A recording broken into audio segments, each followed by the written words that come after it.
Махаме тази стена. Махаме тази стена. Тази стена можем да я махнем, можем да я направим ниска 23 см.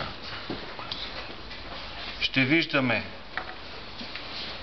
тази стена, стълбите, тези стълби как тръгват. Ще виждаме тук как се приплъзват от вътрешна страна тази стена, тук и тук затваряме. Тук ще видим чак его тук. За да има горе-долу прилична дълбочина на първия етаж прямо втория. Тук под балкона имате шкаф.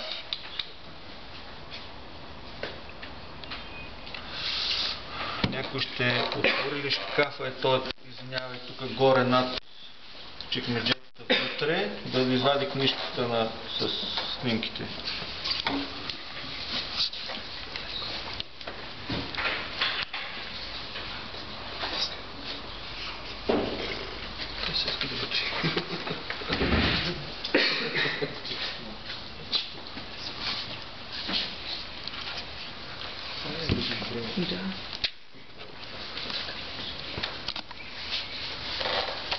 Ето го този разрез. Само че тук е рязано така и е гледано на там. Ако го обърнете огледално, ще добиете представа какво се случва. Ето го този шкаф. Виждате ли го?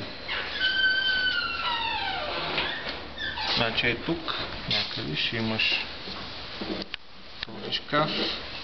Този балкон е широк 80 см. Пред него имаме тази стеничка.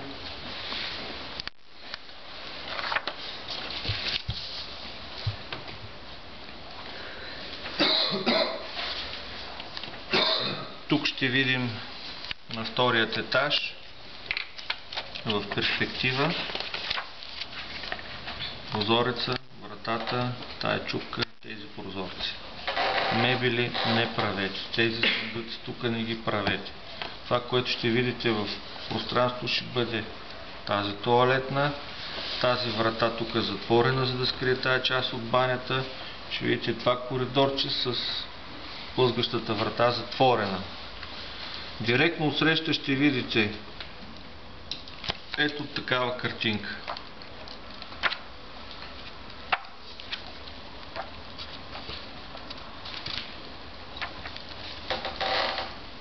Това нещо и това нещо.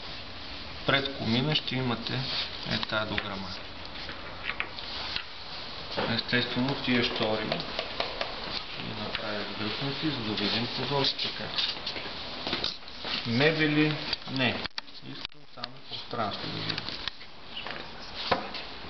Тук какво се случва? Тук ще направим бетонен пояс. Ще пуснем на 10 см надолу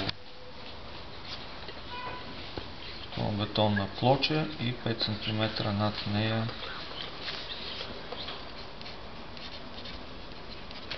настилка на балкона, защото в крайна сметка се оказа наистина, че единствено балконите и пода на първия етаж са стомобетонни фундаменти. Ритфилд искал цялата къща да няма бетон, обаче се оказва, че много ще ускъпи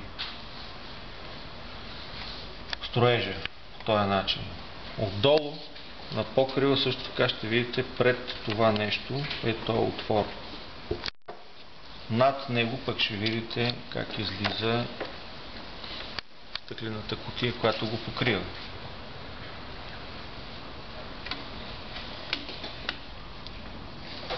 Ще чертаем тухлички на стените. За ваше улеснение 6 см тухличка вместо 1 см, 2 см разтвор. Тоест 6 см в този мащаб колко са? Имате мащабни линийки, работете с тях. Сега е момент да ги използвате. 1 към 25. Прекрасно се чертаят тухличките. Една тухличка така, две тухлички в другата посока. Една тухличка така, две тухлички в другата посока. Избордирам Полстваме долната плоча на първия етаж до покрива. Тук, ето тук ще случи такова нещо, тук ще ви го спестим, защото имате врата. За сметка на това пък по подовете няма да чертаете греди срязани, защото те са в другата посока. Ще имате само едно двойно Т тук, един профил тук, да речем.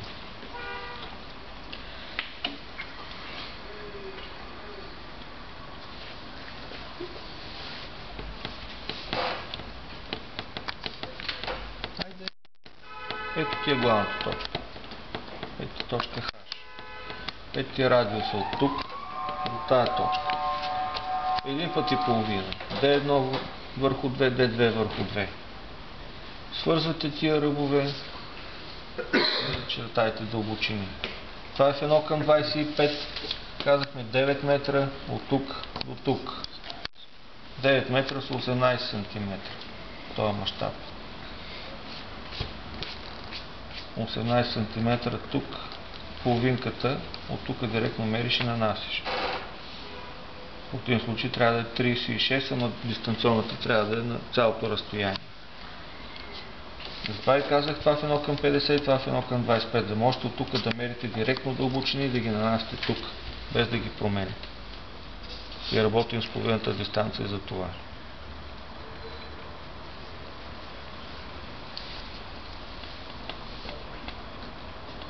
Въпроси има ли? Като няма въпроси, знаете какво да правите.